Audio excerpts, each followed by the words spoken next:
Étudiantes, étudiants, bonjour! La période de mise en candidature pour l'obtention d'une bourse au Gala Méritas est officiellement lancée. Ce vidéo a pour but de vous guider à travers les différentes étapes à suivre afin de compléter votre dossier de candidature. Le Gala Méritas, c'est plus de 45 000 $ en bourse qui récompense la réussite, le dépassement, l'engagement et la persévérance des élèves, tant ceux de la formation régulière que de la formation continue. Rappel important, les mises en candidature doivent absolument être déposées d'ici le 13 mars à 16 h. Première étape, rendez-vous sur le site du Cégep de Victo via le navigateur de votre choix ou directement au cegeppvicto.ca/Méritas. Sur cette page, vous retrouverez quelques informations utiles concernant les dates importantes à retenir, les exigences quant à la photo de type portrait que vous devrez téléverser lors de votre mise en candidature, ainsi que l'ensemble des informations sur les bourses offertes. Je ne dicterai pas ici la liste complète des bourses disponibles, après tout il y en a plus de 50, mais sachez que des bourses sont offertes dans les volets pédagogiques, vie étudiante, socioculturelle et sport électronique, ainsi que le volet sportif. Et juste en passant comme ça, c'est obligatoire de fournir une photo, alors par pitié, choisissez-en une de bonne qualité.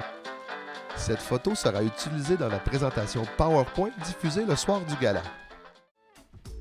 Bon, nous allons bientôt tomber dans le vif du sujet, mais juste avant, petit rappel, chaque élève peut déposer plus d'une candidature. Alors une fois la première effectuée, il vous sera possible d'en déposer une, voire même plusieurs autres.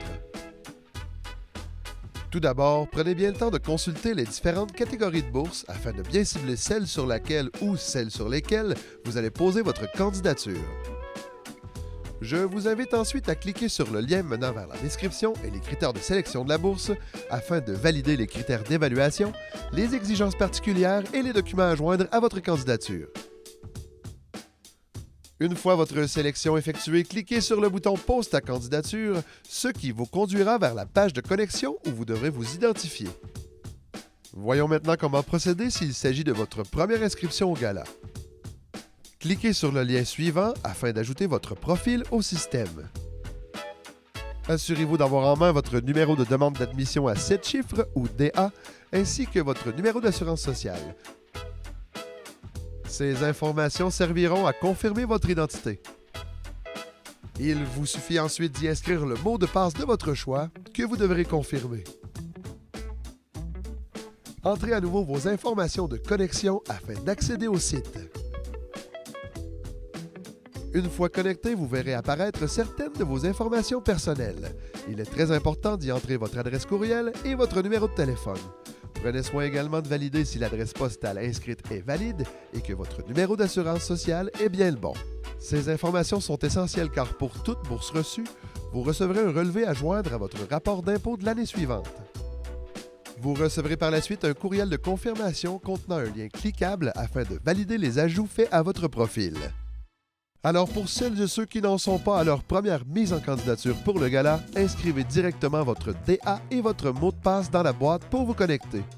Il vous sera toujours possible de changer votre mot de passe en cas d'oubli. Vous n'aurez ensuite qu'à suivre les étapes indiquées pour initialiser votre mot de passe.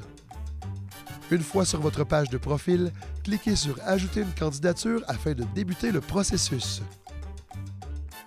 Un avertissement apparaît dès que vous aurez accédé à la page de sélection. Cet avertissement stipule que vous n'aurez pas l'occasion de modifier les saisies effectuées dans votre formulaire une fois celui-ci envoyé. Dès que vous aurez cliqué sur la bourse de votre choix, un formulaire à remplir s'affichera. Ce formulaire comprend une liste des informations importantes à savoir, dont une liste des critères d'évaluation liés à la bourse que vous aurez choisie. Répondez aux questions demandées et joignez votre photo en format portrait. Et encore une fois, nous vous demandons la meilleure qualité possible. Pour ajouter une pièce jointe, cliquez sur « Choisir un fichier », puis sélectionnez le document désiré sur votre ordinateur. Pour en ajouter d'autres, cliquez simplement sur « Plus ». Je vous suggère fortement de préparer vos documents à l'avance, notamment votre lettre de motivation. Une fois ces documents envoyés, il ne sera pas possible de les retirer. Vous pourrez cependant ajouter des documents a posteriori au besoin. Finalement, dans la section dédiée aux pièces jointes, vous retrouverez une liste des éléments que vous devrez obligatoirement joindre à votre candidature. Par exemple, votre photo, un texte de 350 à 500 mots motivant votre candidature et ou tout autre document pouvant appuyer celle-ci. Tel que mentionné sur le site, vous pouvez ajouter jusqu'à 10 pièces jointes d'un volume maximal de 10 MB chacune. Après avoir vérifié que tous vos documents sont joints, que votre photo est téléversée et que vous avez bien répondu aux questions du formulaire, cliquez sur Envoyer et voilà, votre candidature est déposée. Vous voulez déposer une candidature pour plus d'une bourse? Cliquez simplement sur Ajouter, modifier une candidature et répétez le même processus que pour la précédente. Il n'y a aucune limitation quant au nombre d'inscriptions. Vous avez des questions, vous avez besoin d'informations supplémentaires? N'hésitez surtout pas à contacter notre fantastique Joanne qui est disponible pour vous aider. Voici ses coordonnées.